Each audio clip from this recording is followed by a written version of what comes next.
1948 to 1949. This was a defining moment in the Cold War, a moment that saw the East and West finally come to blows in a substantial way, and had a profound impact on how the Cold War would play out. But first, in order to understand it, we need some background. So, by the end of World War II, it was pretty obvious that Germany was going to lose. And now the Allies, the United States, UK, the Soviet Union, and to a lesser extent France, would have to decide the post-war world order. And they decided these at a series of conferences. The Tehran Conference in 1943, the Yalta Conference of February 1945, and the Potsdam Conference of June 1945. It was at these conferences where they decided how the borders of the new Europe would be, and how they decided to split up Germany as, well, this was the Second World War in which Germany played a leading role, and so it's felt that they would need to split it up. And so they split it up into 4 occupation zones. To the east, we have the Soviets.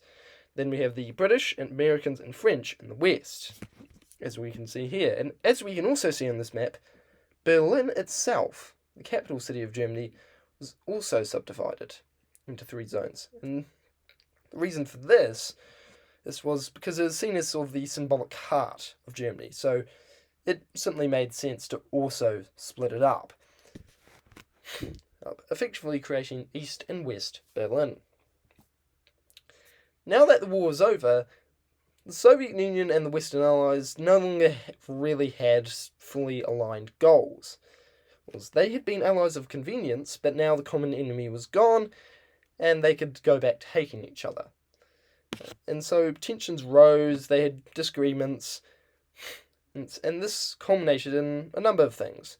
You have the April Crisis in 1948, where the Soviets blockaded all rail and road traffic heading from the western occupation zones into West Berlin. And while this ended quickly, it interestingly also saw a small airlift, a sort of beta test, if you will, of the later Berlin airlift. And then we have what can be viewed as sort of the catalyst of the Berlin airlift, the currency crisis, as the Allies were wanting to begin to rebuild a more democratic Germany, and with that they would need a new German currency, the Deutschmark. But the Soviets sabotaged the effort by printing millions of counterfeit notes. And this was a major point of contention. And, well, by now the Soviets were a bit sick of the whole agreement that they had previously reached with the Allies, and they wanted to force the Allies out of Berlin. And so, on the 24th of June, 1948, the Soviets enacted another blockade of all rail, road, and sea traffic heading into West Berlin. And now, this left the Western Allies with 3 options, really. First option, just withdraw from West Berlin, but that would show weakness in the face of the Soviets, which they didn't really want to do. Option 2, stay in West Berlin until they just get starved out anyways, which would just be a more drawn-out version of the first option. But then we have the third option, stay in Berlin, period. And what this would entail is, well, a much larger form of the prior airlift. But in order to keep West Berlin afloat, they would need to ship in 5,000 tons of food and fuel per day.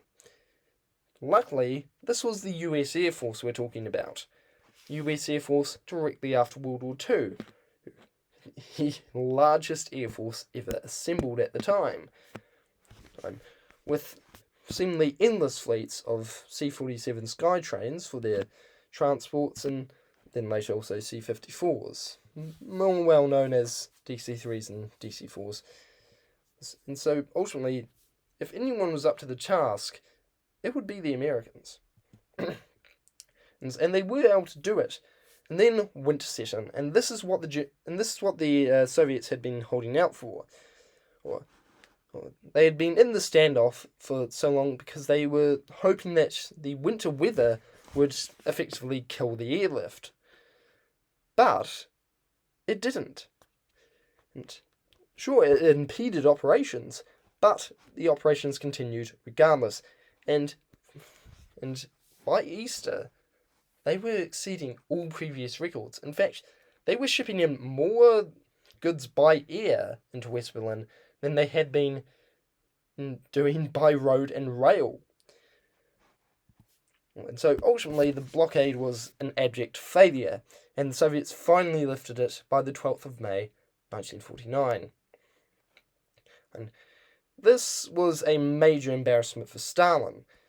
He had sought to show Western weakness, but what he instead had effectively done was actually show Western strength and allow the West to also take the moral high ground on the matter.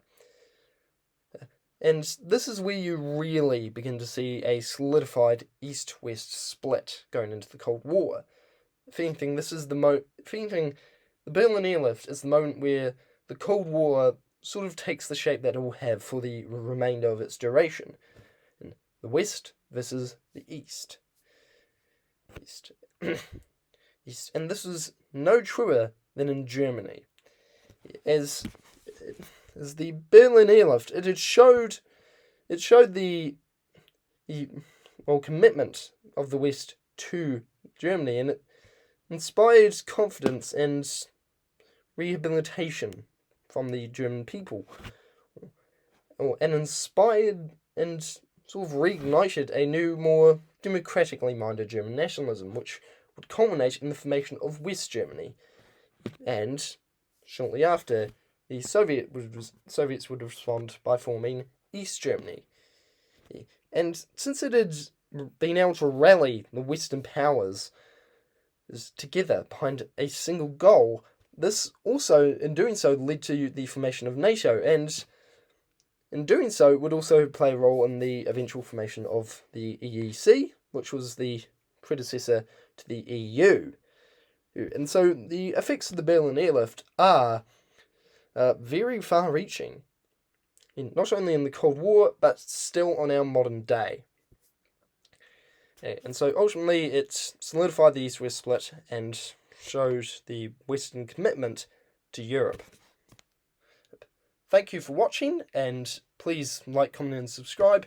And if you have any further questions in the comments, any further questions about the topic, then leave them in the comments below, and I'll be sure to answer as many of them as I can. So, thank you for watching, and goodbye.